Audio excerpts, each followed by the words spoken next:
God, the Father of mercies,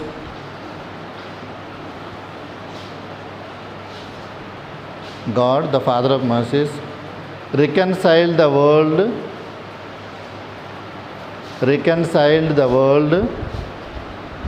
to himself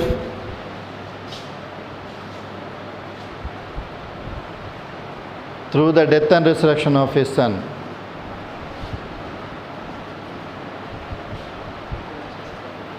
God, the Father of mercies, reconciled the world with himself through the death and resurrection of his Son. And sent the Holy Spirit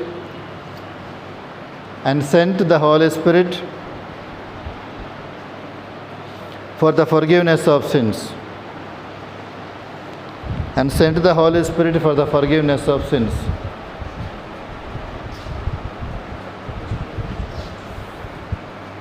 Full stop. Through the ministry of the church,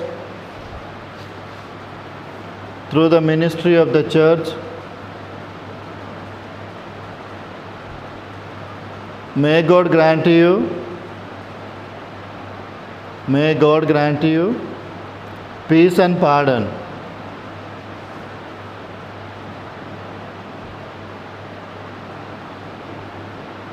Peace and pardon. And I absolve you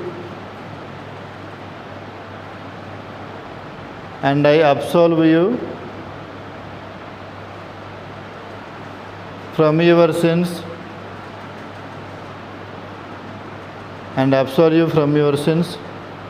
in the name of the Father and of the Son and of the Holy Spirit. And absolve you from your sins in the name of the Father and of the Son and of the Holy Spirit. This is the form of the sacrament of reconciliation. Okay? Amen. If you want to say, you say.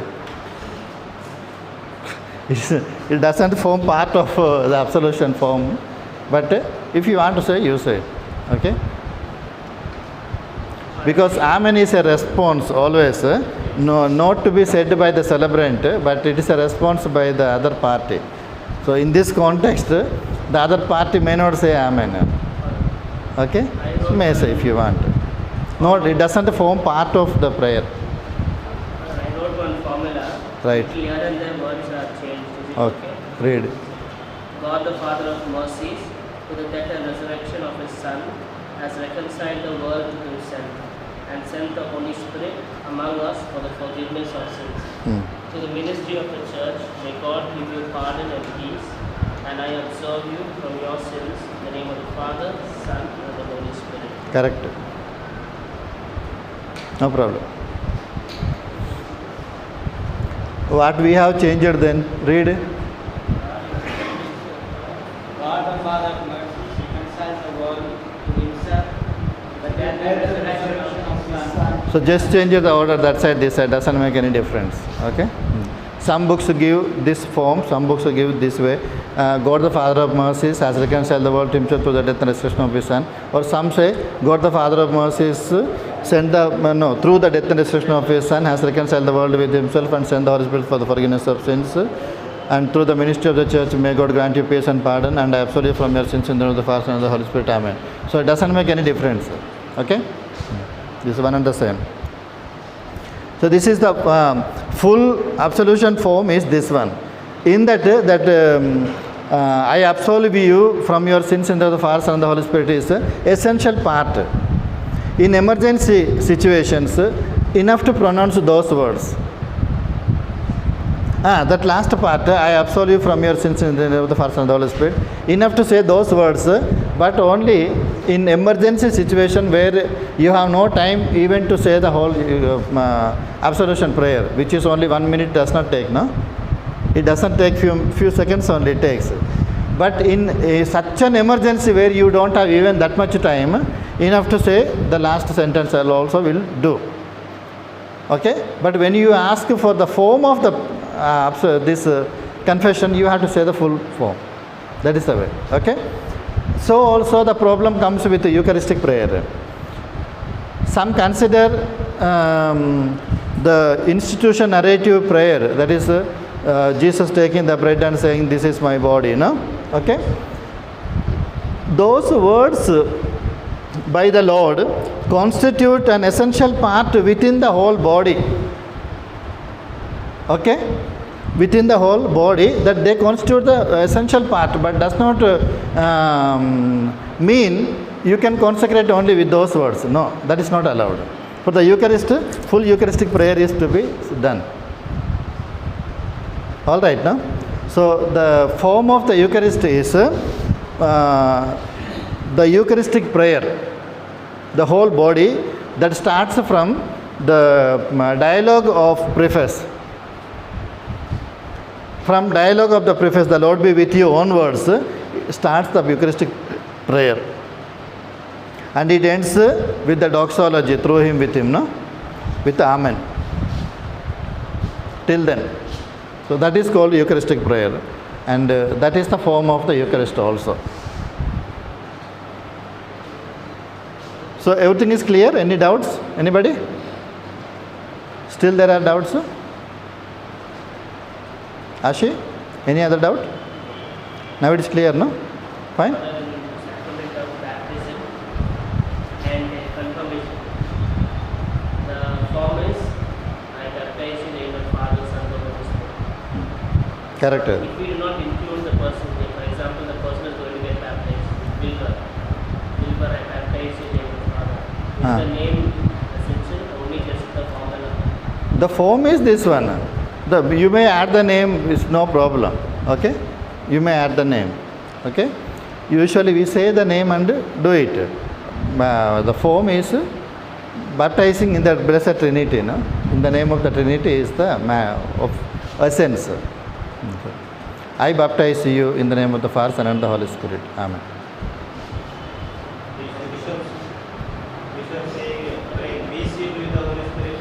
That is the form or something else? The form of confirmation is "Be sealed with the gift of the Holy Spirit." Yeah, it's only that much is there for that. Be sealed with the gift of the Holy Spirit. That is the form of the sacrament. Okay? Writing on the sick person. What is the form? Exact form. What he has written is correct. He has written that one. Correct. Through this holy anointing, may the Lord in His love and mercy help you with the grace of the Holy Spirit. That much only is there. What is that? Through this holy anointing, may God. What May is, the Lord in His love The- and mercy help may the you Lord in His love and mercy help you. with the grace of the Holy Spirit. That is a form. Through this holy anointing, Hmm. may the Lord in His love and mercy help you with the grace of the Holy Spirit.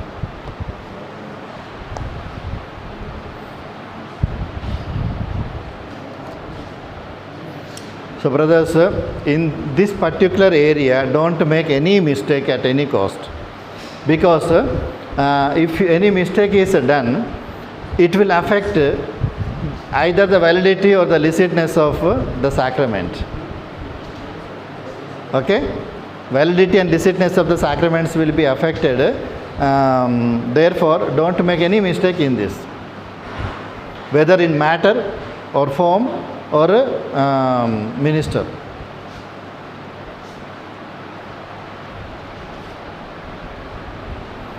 In the sacrament of matrimony, the matter is the couples themselves, and ministers also couples themselves. Then what is the role of the priest or the deacon who is officiating? His role is as an official witness from the part of the church. Okay? He is official witness from the part of the church, whereas in Syro Malabar Rite he becomes the minister. He considered as the minister. There is a slight differences are there. So shall we proceed? Okay, no? So your life in Christ, you can do it tomorrow comfortably. You let there be sufficient time for that, because it's a rather big chapter. Few pages are there for that. So now we come to the understanding of Ambrose of Milan regarding Christian initiations. When we hear the name of Saint Ambrose in the context of liturgy, the two books that should come into our mind immediately is the Sacramentis and the Mysteries.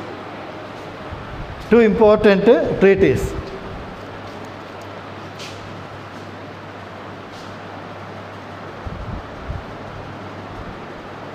These are two important treatises written by Ambrose, the Sacramentis and the Mysteries. The Sacramentis means on the sacraments, the Mysteries on the mysteries. Okay? Two big works he has written. Then a commentary on the sacraments and different mysteries.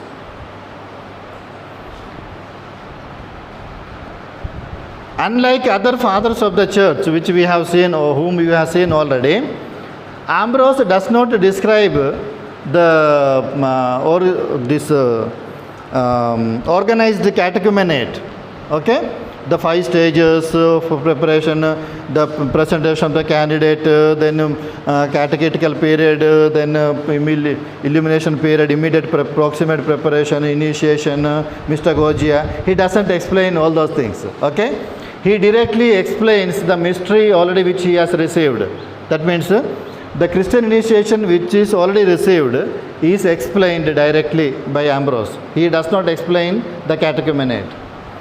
Now, one speciality in the writings of Ambrose, what we find regarding the initiation is, while explaining about the sacrament of Christian initiation, he starts with Epphata, something called Epphata. You heard this one? Yeah. With Epphata, this one ceremony, he starts explaining. Okay? And then he also speaks about pre-baptismal anointing. Okay? Pre-baptismal anointing with the oil of catechumen oil. Okay? Somewhere you wrote matter as catechumen oil, no? In no sacrament, oil of catechumen is a matter. There is no sacrament like that. Understand? Okay? There is no sacrament because this is a pre-baptismal anointing and used only before a person is being baptized. It's like preparing the person, no? In Andhra culture, there is one something called Nalugu before marriage, no? Before taking the person for marriage, is all paspu is added, put and rubbed all over the body, no? Okay? It's like that. This kind of a preparatory oil it is. Okay? Exorcism oil. It is meant for preparing the person for baptism. So, Traditio Apostolica also speaks about that one. But the difference between Ambrose's explanation and Traditio Apostolica difference is, in Traditio Apostolica, this pre-baptismal anointing with oil of catechumen takes place after the renunciation. Triple renunciation is there, no? Renouncing the devil, his empty promises, and from this one, no? After the renunciation, anointing takes place. Okay? In this one, apostolic tradition. Okay? Traditio Apostolica. Whereas Ambrose says this anointing must be done before the renunciation. Okay? Before the renunciation. Does not make any difference whether we do after or before. In any case, it is a preparatory stage. Okay? It is an exorcism meant to free the person from the power of the devil so that the person is enabled to receive the sacraments of Christian initiation in a worthy manner. Okay? Then, one absolutely new thing regarding Christian initiation as regards to the writings of Ambrose is, after baptism, the bishop or the priest who is doing, okay, washes the feet of the neophytes. Washing the feet of the neophytes by the celebrant after baptism. This only in Ambrose we find, nowhere else we find this rite. Okay? After baptism, the neophytes, those who have received baptism, their feet are being washed, just like on Maundy Thursday. As the Lord has done to his disciples, now the bishop or the priest does for the neophytes. And Ambrose is wondering, such a beautiful rite, why the Roman Church is not doing? Okay? Have you seen Ambrosian rite?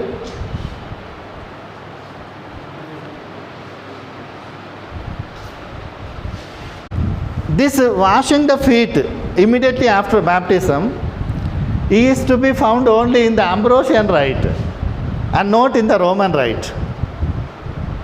Okay? Today, Ambrosian rite is not considered as one individual church, independent individual church, because there is no much difference between Roman rite and Ambrosian rite. Though two rites are there, and today it is being revived also actually. I have celebrated this rite for 1 month in Switzerland. While working there, one part of Switzerland, which is just adjacent to Milan, Italy, there they are following this Ambrosian rite. Slight differences are there, but no much. Practically one and the same. Like this, some differences. Washing the feet ceremony is not found in any other rite except in Ambrosian rite. And Ambrose says, such a beautiful ceremony, why the Roman Church is not following? He asks in this sacrament is while explaining that one. Okay? Now, let us go to St. Augustine.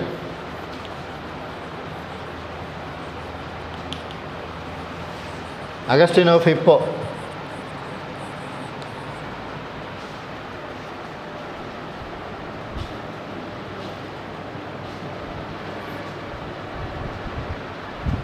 Now, Augustine doesn't give much explanation which is different from the sources which we have already seen. Practically the same catechumenate, everything he is explaining. But he is making a distinction among the catechumen. He is making a distinction, okay, with two different terminologies. That is, he divides the catechumen into two groups. First group is known as audientes.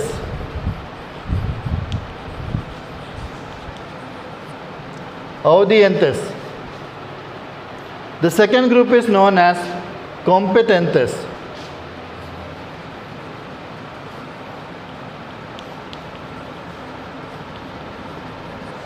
Second group is known as competentes. Just like in Traditio Apostolica, the catechumenate starts with the presentation of the candidates and then goes through catechumenate period. Okay? So while in catechumenate period, Augustine divides the group into two. Okay? One is audientes, other one is competentes. These audientes are the people who are properly under instruction time. Under instruction time, they receive sign of the cross. These audientes, they receive one sign of the cross on their foreheads, and then they also receive imposition of hands. Audientes are permitted to receive this sign of the cross and imposition of hands during this training period, catechumenate period. Whereas these competentes are the group we already have seen in Traditio Apostolica electi, no? Okay? Augustine calls them as competentes. Okay? selected for baptism or Christian initiation. Okay, selected for sacraments of initiation. So this competentes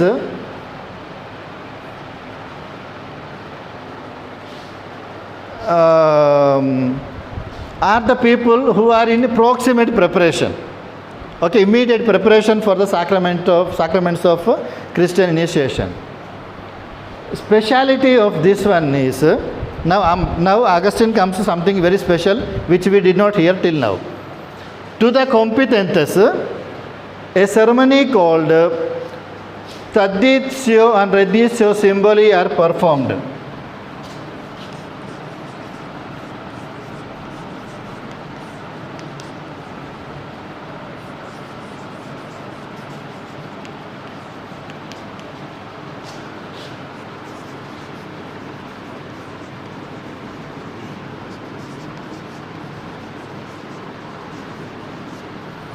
Traditio Symboli and Reditio Symboli is a new ceremony which we find in Augustine, which we don't find anywhere else. Later on, in the present ritual, it is there. Okay, in the present ritual, these are there, but in the tradition, in the history, it is Augustine who speaks for the first time about this ceremony, which is not found in earlier fathers, in earlier writings. Traditio Symboli and Reditio Symboli. What is done here in Traditio Symboli and Reditio Symboli is Latin people, tell me what is Traditio? Tradire?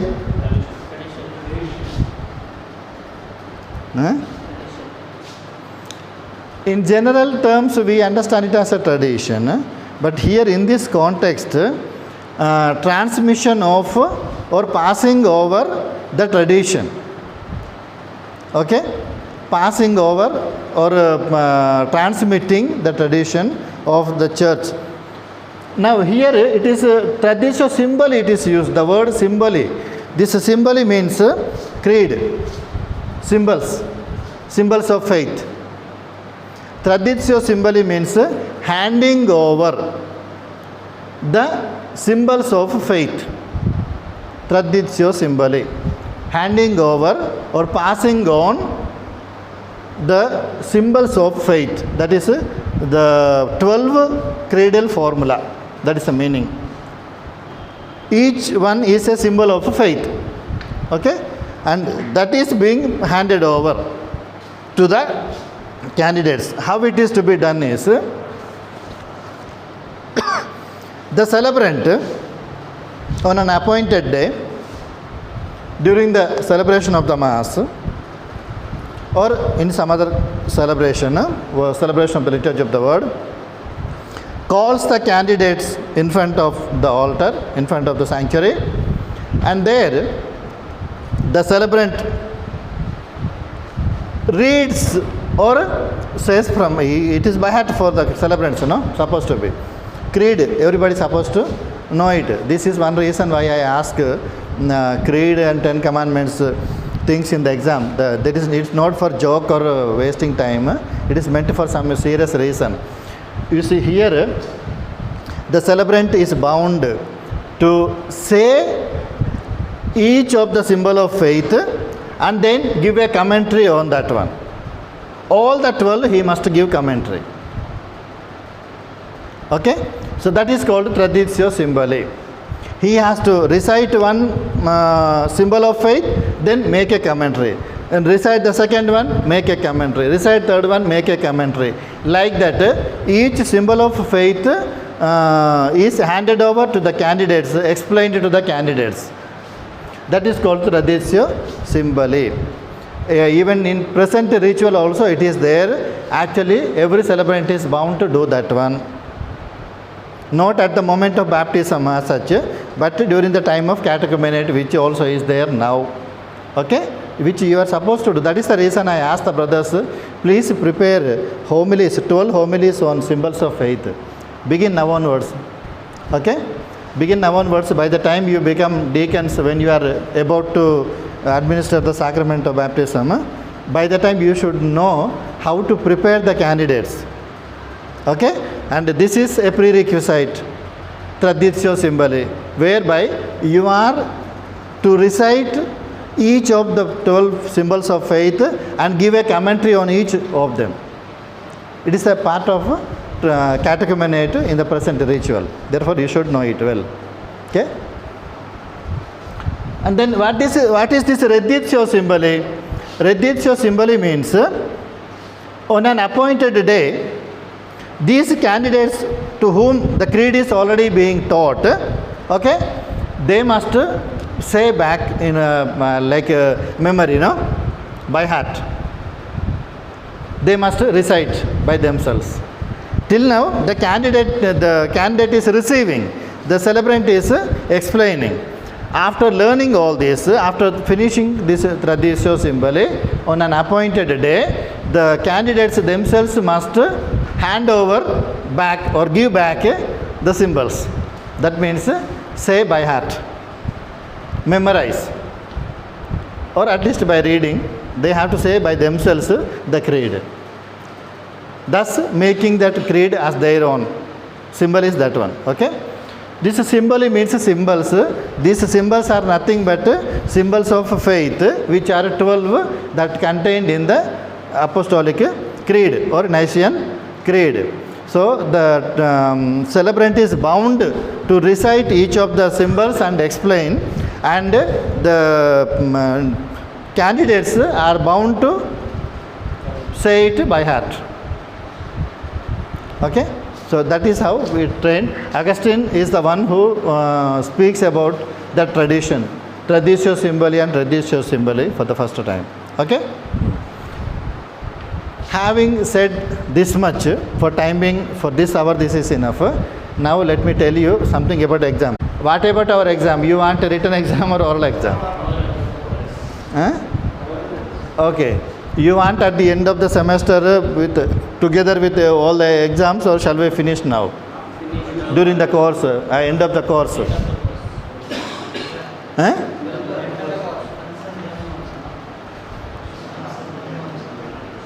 At the end of the semester there will be exams, no? But nowadays most of your professors are visiting professors. They finish and go, so that they need not come back again. If it is at the end of the semester, means only written exam is possible. Okay, I will not be coming for a written exam. Written exam you have to write and then send me the papers, and there I have to correct and send back the papers. Okay, no, I will consult the dean, and probably we may go for a oral exam at the end of this subject itself. Maybe next Friday or Saturday. Okay, probably. If we finish before, we may do the exam on Friday, and Saturday I can go. If not, subject is not getting over, if we have to give little time for study, then Saturday I can conduct the exam, and after finishing the exam I go. How many of you in the class? Total? 32. 34, 34 means we can very well finish. No big issue. We can finish it. Okay? So I will consult and tell. Now, in the oral exam, if there is an oral exam, in the oral exam, I may ask something from the questions from the subject that we are dealing with, and then the assignment that we are doing, because assignment is also part of the classes. Actually, we are going to deal with that one, and that is also your assignment, 50%. So I may ask questions from there. Okay, that is one side of the story. Second side of the story is 10 prayers. Okay, 10 prayers I am going to give you, and out of that any prayer I may ask any one of you. Sign of the cross. Our Father, Hail Mary, glory be. I confess to Almighty God. I believe in God. 10 commandments, precepts of the church, 7 sacraments, Angelus. Okay? These are the prayers. I may ask any prayer to anybody. You see, it's necessary. Okay, in the sacrament of Christian initiation, absolutely necessary. Okay? And in the sacrament of reconciliation, you are bound to say this one, not act of contrition. 10 commandments and precepts of the church. Suppose the candidate comes and asks, Father, I am an illiterate. I would like to make an integral confession, but I forgot everything. Okay? Please remind me. He is asking you in the confessional. You are bound to do it. No escape possible. You cannot go in search of a book at that time. Therefore, you should know in advance, by all means. No escape. Okay? So, therefore, learn and keep. So, this exam will help you.